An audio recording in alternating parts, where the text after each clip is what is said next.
पाकिस्तान के शोबिज़ सितारों ने साल नौ की आमद पर मुबारकबाद दी और अमन व इस्तेहकाम की दुआ की। अदाकारा शगुफ्ता एजाज ने नए साल की आमद पर इंस्टाग्राम पर एक फैमिली फ़ोटो शेयर की, जिसमें उन्होंने नए साल की मुबारकबाद देते हुए फ़लस्तीन और मकबूजा कश्मीर समेत जहां जहां इंसानों पर मज़ालिम जारी हैं उनके लिए अमन की दुआ की। अदाकार अदनान टीपू ने अपनी अहलिया और बेटियों के साथ तस्वीर शेयर करके साल 2023 को अलविदा कहा। अदाकारा सुनीता मार्शल ने शौहर के हमरा तस्वीर शेयर की और नए साल की मुबारकबाद देते हुए अमन व इस्तेहकाम और खुशहाली की दुआ की। अदाकारा नीमिल खावर ने भी इंस्टाग्राम पर पोस्ट शेयर करते हुए साल 2023 को अलविदा कहा और नए साल पर दुनिया में प्यार और अमन की दुआ की। अदाकार खालिद अन्नम ने साल नौ पर इंस्टाग्राम पर पोस्ट शेयर की, जिसमें उन्होंने साल नौ की मुबारकबाद देने के बजाय बेहाली का तज़किरा किया।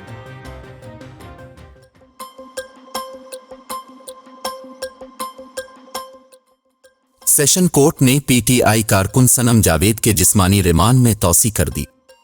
लाहौर की सेशन अदालत में सनम जावेद के खिलाफ मुस्लिम लीग नून का दफ्तर जलाने के मुकदमे की समाअत हुई, जिस सिलसिले में पुलिस ने 2 रोज़ा जिस्मानी रिमांड मुकम्मल होने पर मुल्ज़िमा को अदालत में पेश किया और मज़ीद जिस्मानी रिमांड की इस्तदा की।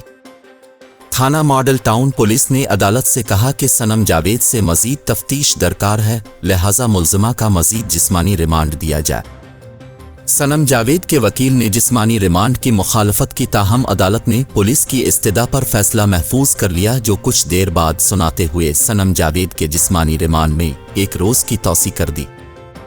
वाज़ेह रहे कि सनम जावेद के खिलाफ मुस्लिम लीग नून का दफ्तर जलाने का मुकदमा थाना मॉडल टाउन में दर्ज है। सनम जावेद ने लाहौर में कौमी असम्बली के हल्के NA 119 से पाकिस्तान मुस्लिम लीग नून की चीफ ऑर्गेनाइजर मरियम नवाज के मुकाबले में कागजात नामजदगी जमा कराए थे, जो मुस्तरद कर दिए गए।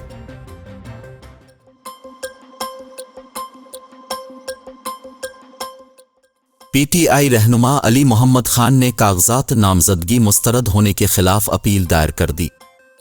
तहरीक इंसाफ के रहनुमा अली मोहम्मद खान ने कौमी असम्बली के हल्के NA 23 मर्दान के लिए कागजात जमा कराए, जो RO ने मुस्तरद कर दिए।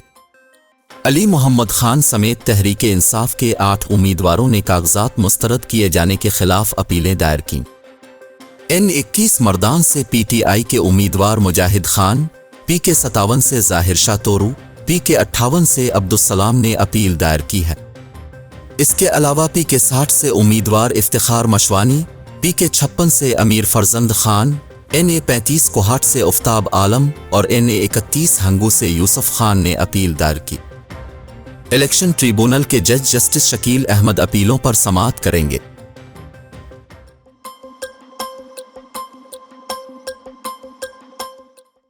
वस्ती जापान में ज़लज़ले के बाद कुछ साहिली इलाकों के लिए सुनामी की वार्निंग जारी करते हुए वहां रहने वालों को इनखिला की हिदायत की गई।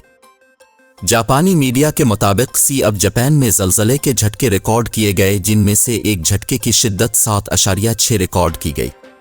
ज़लज़ले के झटकों के साथ सी ऑफ जापान के मुख्तलिफ साहिली इलाकों में 1 मीटर बड़ी लहरें मुतहर्रिक हुईं और मज़ीद बड़ी लहरों का इम्कान है।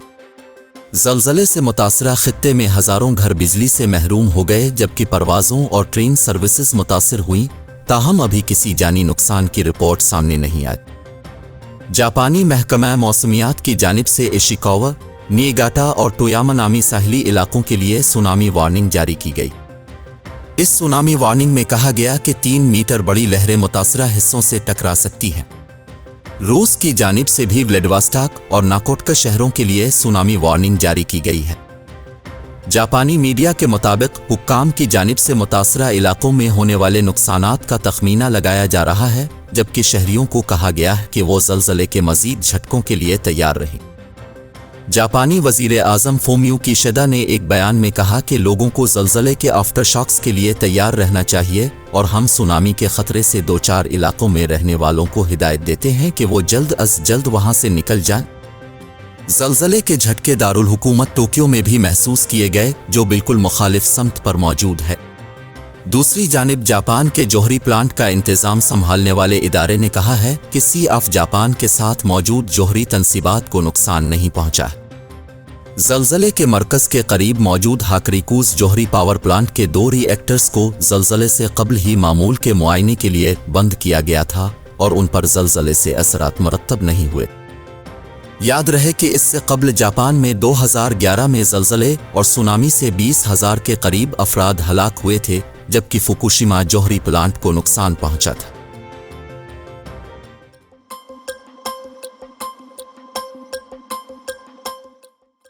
گڈو پاور پلانٹ سسٹم میں واپس نہ آ سکا، جس سے بجلی کا بحران شدید ہو گیا۔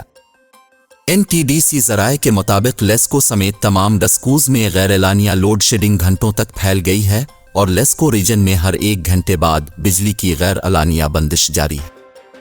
ذرائع کا کہنا ہے کہ لیسکو کا شارٹ فال 1000 میگا واٹ سے بڑھ گیا اور صرف 1500 میگا واٹ بجلی مل رہی ہے۔ بند پاور پلانٹس آج بھی نہیں چلائے جا سکے۔ ان پاور پلانٹس میں تھرمل اور کوئلے والے پاور پلانٹس شامل ہیں۔ دوسری جانب ترجمان پاور ڈویژن کا بتانا ہے کہ شدید دھند کے باعث گڈو کے قریب NTDC کی ٹرانسمیشن لائنز ٹرپ کر گئی تھی۔ دھند کی وجہ سے 550 اور 220 kV کی لائنوں کو نقصان پہنچا تھا۔ ٹرپنگ سے 500 kV کے سرکٹ بریکر کو بھی نقصان پہنچا تھا۔ ترجمان کے مطابق گڈو سوئچ یارڈ کے سرکٹ بریکر کو پہنچنے والے نقصانات کی تحقیقات کی جا رہی ہے۔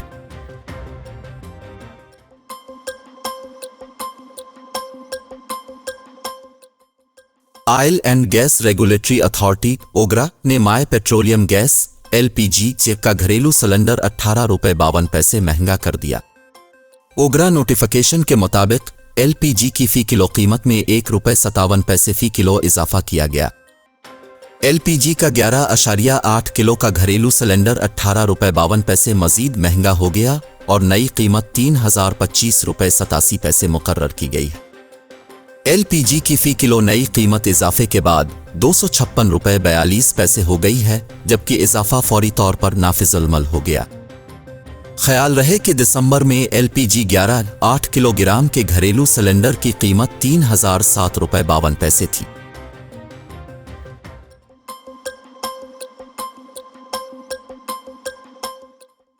الیکشن کمیشن آف پاکستان نے Pakistan electronic media regulatory authority PEMRA کے چیئرمین کو خط لکھا ہے۔ الیکشن کمیشن نے مراسلہ میں کہا ہے کہ الیکشن ضابطہ اخلاق کی خلاف ورزی کرنے والے میڈیا کے خلاف ایکشن لیا جائے۔ مراسلے میں کہا گیا ہے کہ بعض چینلز پول سروے نشر کر رہے ہیں، ضابطہ اخلاق کے مطابق اس کی ممانعت ہے۔ الیکشن کمیشن کے مطابق ضابطہ اخلاق کے مطابق پرنٹ اور الیکٹرانک میڈیا کو پولنگ سٹیشن اور حلقوں سے سروے اور پول کرانے سے روکا گیا ہے۔ یہ سرگرمیاں ووٹرز پر اثر انداز ہوتی ہیں اور الیکشن عمل میں خلل ڈالتی ہیں۔ الیکشن کمیشن نے ہدایت کی ہے کہ پیمرا ایسے چینلز کے خلاف فوری ایکشن لے کر رپورٹ جمع کرائے۔